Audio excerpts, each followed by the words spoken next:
Assalamualaikum warahmatullahi wabarakatuh. Nama saya Naura Afifah Lestari dari kelas 81, pelajaran Teknologi Informasi dan Komunikasi.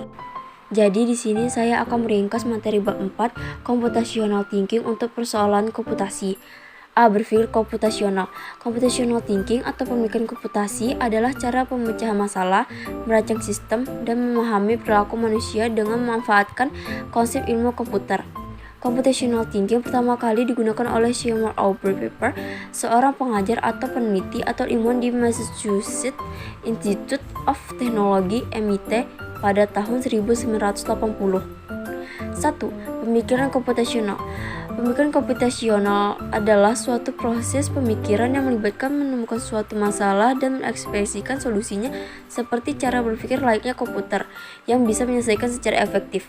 Pemikiran komputasional adalah sebuah proses berulang yang terbagi menjadi 3 tahapan sebagai berikut. A. Formulasi masalah atau abstraksi. B. Mengekspresikan solusi atau otomatisasi. C. Mengeksekusi solusi dan mengevaluasi atau analisis. 2.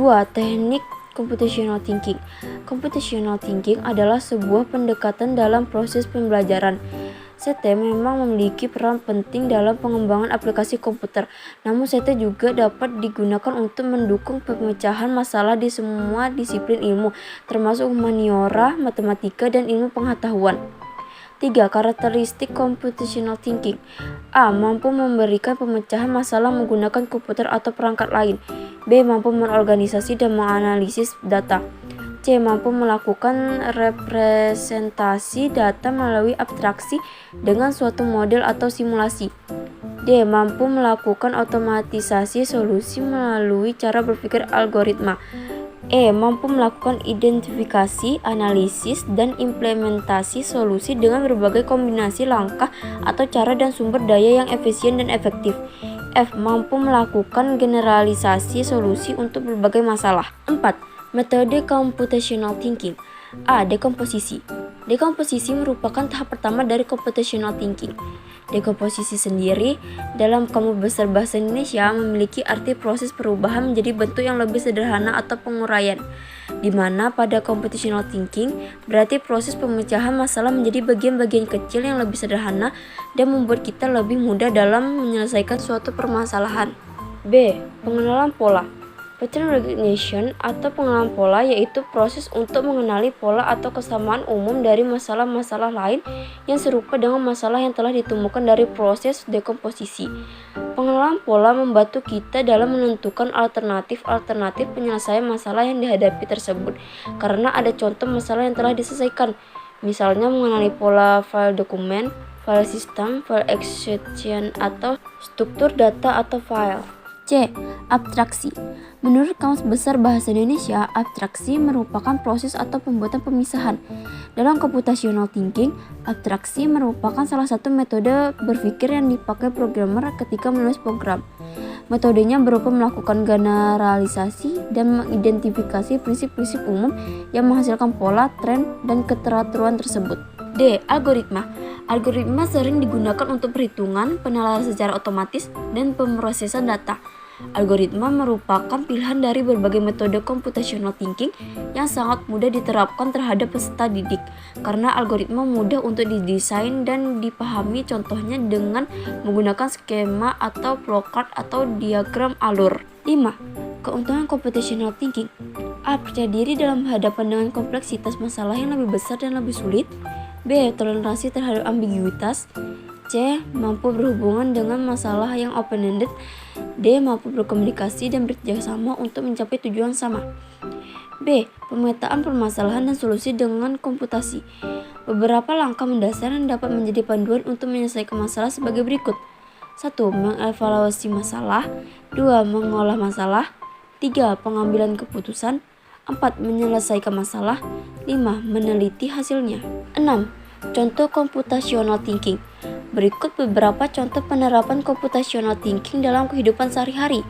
Yang pertama, memasak nasi. Yang kedua, membuat nasi goreng. Yang ketiga, membersihkan rumah. C. Hubungan antara algoritma dengan pemikiran komputasi. Dalam matematika dan ilmu komputer, algoritma adalah urutan atau langkah-langkah untuk penghitungan atau untuk menyelesaikan suatu masalah yang ditulis secara berurutan.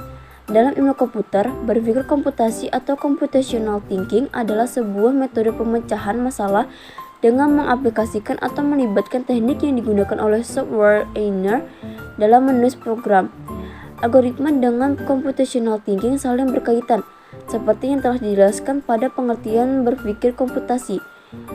Seseorang diminta dapat menyusun solusi komputasi yang baik yang tersusun dalam bentuk algoritma, yang berarti menyusun solusi komputasi dengan menggunakan langkah-langkah yang logis dan disusun secara sistematis untuk mencapai tujuan. D. Mengajarkan kemampuan computational thinking kepada siswa.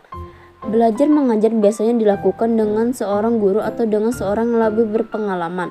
Namun, belajar computational thinking bisa diajarkan dengan orang-orang yang sudah berpikir secara computational thinking. Di negara maju, sejak dini atau masih SD sudah diajarkan computational thinking di sekolahnya. Berikut cara mengajarkan computational thinking. 1. Sering membaca tentang hal yang berbau computational thinking. 2. Melihat lalu dipikirkan secara kritis. 3. Belajar dari pengalaman dan kesalahan. 4. Belajar langsung dengan orang-orang profesional. E. Teori komputasi dan komputasi modern. 1. Teori komputasi.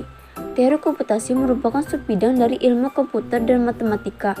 Teori komputasi berkaitan dengan studi bagaimana persoalan dapat diselesaikan pada sebuah model dengan menggunakan algoritma. Teori komputasi dibagi menjadi 3 ranting sebagai berikut.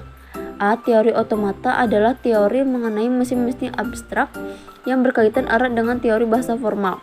B. Teori komputabilitas bertujuan untuk memeriksa apakah persoalan komputasi dapat dipecahkan pada suatu model komputasi teoretis. C. Teori kompleksitas bertujuan untuk mengkaji kebutuhan waktu dan ruang untuk memecahkan persoalan yang diselesaikan dengan pendekatan yang berbeda-beda. 2. Komputasi modern.